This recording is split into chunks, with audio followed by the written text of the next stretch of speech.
Bismillah, Assalamualaikum warahmatullahi wabarakatuh. Alhamdulillah, salatu wassalamu ala rasulillah wa alihi wa sahbihi wa man walah wa la hawla wa la quwata illa billah wa ba'd. Sahabat Aisyah dimanapun Anda berada, Alhamdulillah kita dapat bersua kembali di kesempatan hari ini. Dan insya Allah pada kesempatan kali ini kita akan mencoba untuk praktek membaca kitab. Jadi di grup kita ini, di Aisyah, itu sudah berjalan setahun lebih. Otomatis teman-teman sudah banyak menyerap ilmu kaidah-kaidah ilmu bahasa Arab, baik nahunya ataupun sorofnya. Jadi dari situ teman-teman sudah memiliki dasar kaidah-kaidah dalam bahasa Arab. Untuk itu setelah kita mengetahui dasar-dasar kaidah dalam bahasa Arab, maka jangan dilama-lamakan lagi untuk praktek. Jadi segera teman-teman harus langsung praktek, karena tujuan dari mempelajari kaidah itu agar kita memahami Al-Quran dan Sunnah dan penjelasan-penjelasan dari ulama, yang tentunya penjelasan ulama dalam bentuk kitab itu berbahasa Arab, dan Arabnya itu tidak lagi bersyakal, artinya Arabnya itu Arab gundul. Makanya kita perlu untuk mempelajari nahu dan sorof. Nah, sebelum kita melanjutkan langsung praktek, perlu diketahui bahwasannya belajar teori dengan membaca kitab itu beda ya teman-teman. Jadi ketika belajar teori, teman-teman ini harus memiliki runutan dalam mempelajari teori tersebut, dari mempelajari apa itu kalam dan seterusnya gitu loh. Adapun ketika teman-teman langsung terjun membaca kitab, itu ada tips-tipsnya gitu loh. Jadi pertama, teman-teman harus pahami dulu sebuah kalimat itu dalam bahasa Arab memiliki unsur. Nah, jadi penting banget nih. Jadi kita harus mengidentifikasi dulu suatu kalimat yang teman-teman baca gitu loh. Ini jumlah ismiyah atau jumlah fi'liyah nih. Itu salah satu globalnya ya, salah satu inti dalam unsur kalimat dalam bahasa Arab. Tentunya kita harus tahu dulu unsur dalam bahasa Arab itu kan cuma ada dua. Yang pertama al-musnad, kemudian al-musnad ilaih. Apa sih itu al-musnad dan al-musnad ilaih? Nah, intinya gini aja deh. Intinya dalam bahasa Arab itu kita harus memahami dari suatu kalimat itu apakah itu jumlah fi'liyah ataupun ismiyah. Ini intinya loh. Ini inti dari kalimat bahasa Arab. Yaitu cuma dua, jumlah fi'liyah yaitu yang terdiri dari fi'il dan fa'il, ataupun jumlah ismiyah yang terdiri mubtada dan khobar. Jadi teman-teman ketika melihat suatu kalimat dalam tulisan bahasa Arab, teman-teman harus mengenalinya, mengidentifikasi ini jumlah fi'liyah atau jumlah ismiyah nih. Jadi gampangnya begitu. Adapun selain itu namanya apa? Fadlah, yaitu pelengkap. Jadi yang sebelumnya dua unsur itu adalah imadul jumlah, yaitu inti dari suatu kata, inti dari suatu kalimat dalam bahasa Arab, yaitu jumlah fi'liyah atau jumlah ismiyah. Kalau diawali fi'il, berarti teman-teman langsung tentukan nih, mana fi'ilnya dan mana fa'ilnya. Wah, intinya itu dah. Kemudian kalau diawali dengan isim, maka teman-teman harus tentukan mana khobar, mana mubtadanya.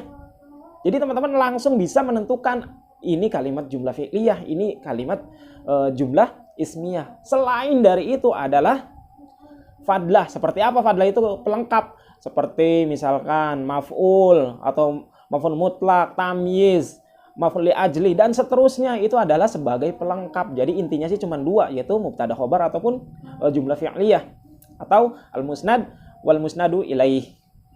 Nah, selain dari tiga ini ada lagi nggak? Ada satu lagi adalah adatun, yaitu apa ya? Alat-alat, adawat. Seperti apa? Misalkan ada watu asyar, alat-alat dalam untuk mensyaratkan suatu isim. Atau misalkan lagi ada watul istifham, alat-alat untuk bertanya. Terus apa lagi? Misalkan huruful jazm apa aja, huruful nasab apa aja, kemudian apa lagi tuh? Huruful jar misalkan. Teman-teman itu udah dipelajari di kelas-kelas sebelumnya, ataupun teman-teman juga sudah baca banyak buku-buku berkaitan tentang kaidah-kaidah bahasa Arab. Jadi intinya itu teman-teman. Jadi ketika kita membaca suatu kitab berbahasa Arab, baik itu tulisan ataupun di buku, teman-teman harus mengidentifikasinya itu dengan mudah, caranya begitu. Ada lagi dengan cara yang lain, yaitu dengan rumus 3 kali 2 kali 3. Waduh, apa nih rumusnya? Rumusnya ini menarik sekali.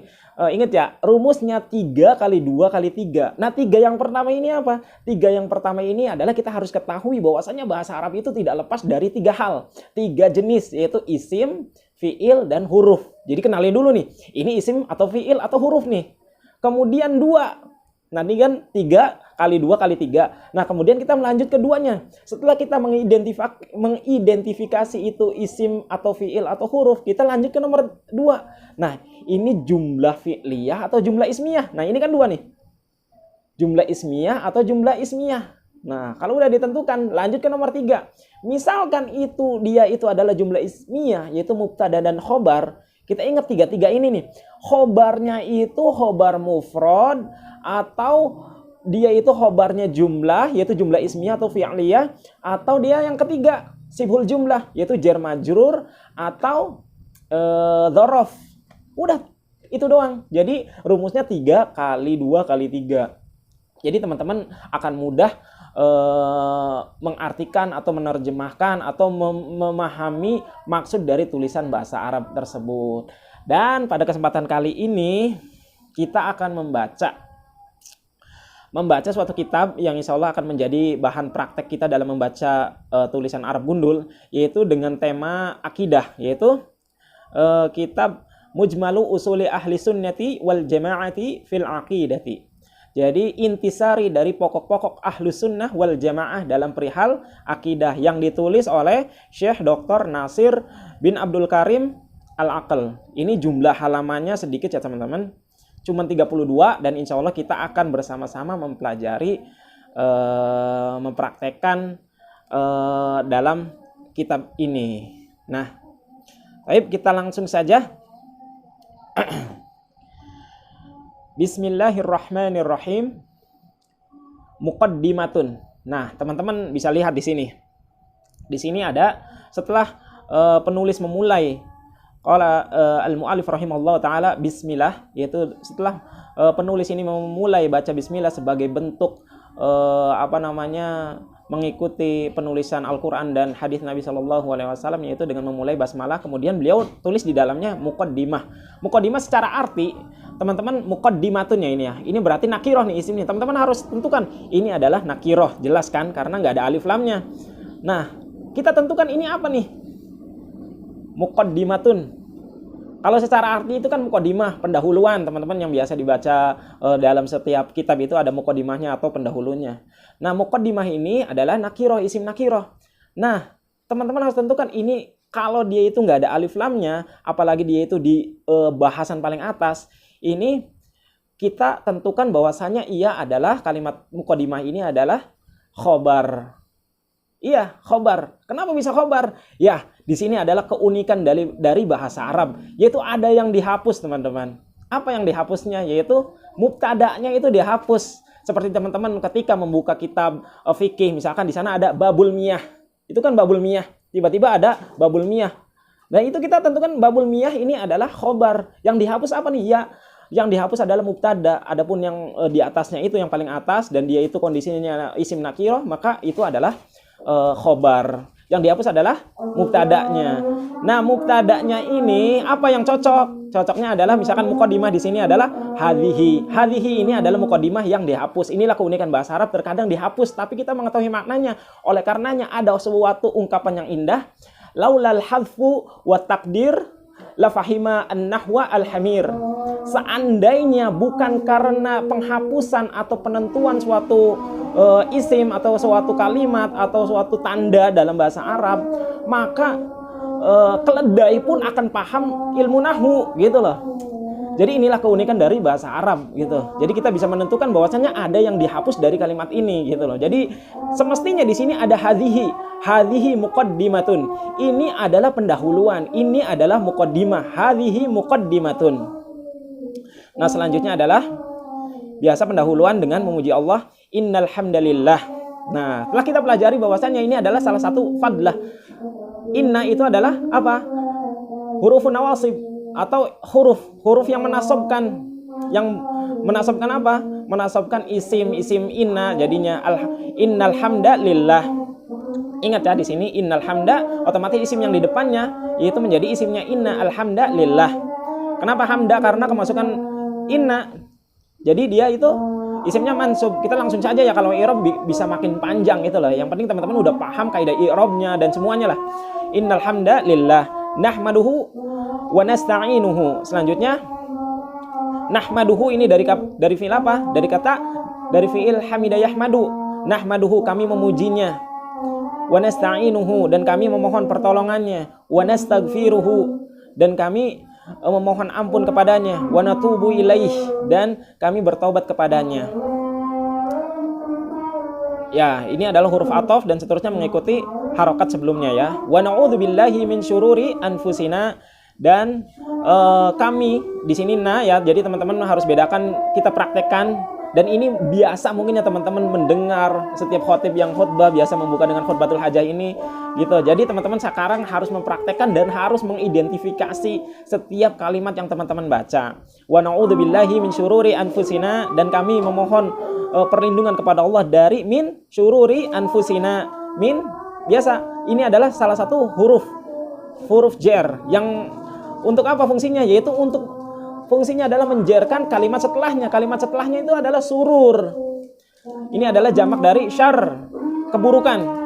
Min sururi. Nah, jadinya kan sururi, bukan sururun lagi. Min sururi karena kemasukan huruf jar. Min sururi anfusina. Nah, di sini surur ini kan nakirah, namun dia itu sebagai mudhof yang harus dihapus tanwinnya. Anfusina ini adalah mudhofun ilaih. Dia kondisinya juga majrur. Jadi mudhofun ilaih itu adalah majrur yang disandarkan pula di sana ada. Nah, jadi kami berlindung kepada Allah dari keburukan-keburukan dari jiwa kami, dari diri kami. Wa min sayyiati a'malina, dan dari keburukan-keburukan amal perbuatan kami. Jadi lihat ya teman-teman, dilihat harokatnya wa min sayyiati. Tuh, ini kan jadinya majrur karena kemasukan huruf min. A'malina ini juga sebagai mudhofun ilaih, dan dia juga sebagai mudhof yang disandarkan kepada na, yaitu nahnu. Dari keburukan amalan-amalan kami. Wa man yahdihillah, dan barang siapa yang Allah Subhanahu wa taala beri hidayah kepadanya, fala mudhillalah, maka tidak ada yang mampu menyesatkannya. Dan di sini ada huruf syarat nih di sini yang menghapuskan ilahnya di sini. Dari kata hada yahdi. Nah, huruf ya-nya itu hilang karena kemasukan huruf harus jazm gitu loh. Jazmnya dengan tanda dihapuskan huruf ilahnya. Man yahdihillahu, hu-nya kenapa dibaca hu? Karena Allah di sini yaitu ismul jalalah, yaitu Allah itu sebagai fa'il yang melakukan memberikan hidayah. Hu-nya di sini adalah kembali ke dia sebagai maf'ul. Jadi man yahdihillahu fala mudhillalahu. Fa di sini juga sebagai jawabannya la mudhillalahu, dan ini adalah isim la mudhillalahu, tidak ada yang mampu menyesatkan dia. Waman yudlil, dan kembali lagi di sini juga kemasukan waman yudlil, dan ini syarat juga waman yudlil karena kemasukan syarat jadi jazm. Fala hadiyalah, maka tidak ada yang dapat memberikan hidayah. Jadi di sini artinya adalah dan barang siapa yang disesatkan oleh Allah, maka tidak ada seorang pun yang mampu memberikan hidayah kepadanya. Tapi mungkin karena waktunya sudah terbatas di sini ya, udah mau maghrib. Insya Allah nanti kita lanjutkan membaca kitab ini masih di bab muqaddimah. Insya Allah sabar ya teman-teman. Intinya sabar dalam belajar bahasa Arab. Ini akan perjalanannya akan panjang teman-teman, dari satu kitab ke kitab yang lain. Jadi kita nikmatin dan kita berusaha terus dan istiqomah memohon kepada Allah Subhanahu Wa Taala agar diberikan keistiqomahan dalam belajar bahasa Arab. Karena waktunya panjang teman-teman. Nggak cukup cuma sebulan 2 bulan. Teman-teman belajar masalah kaidah-kaidah bahasa Arab aja itu udah cukup lumayan panjang gitu loh. Dan prakteknya mengambil faidah-faidah dari kitab-kitabnya pun itu memiliki waktu yang panjang. Makanya menuntut ilmu itu ya sabar karena waktunya panjang. Baik, barakallahu fiikum. Assalamualaikum warahmatullahi wabarakatuh.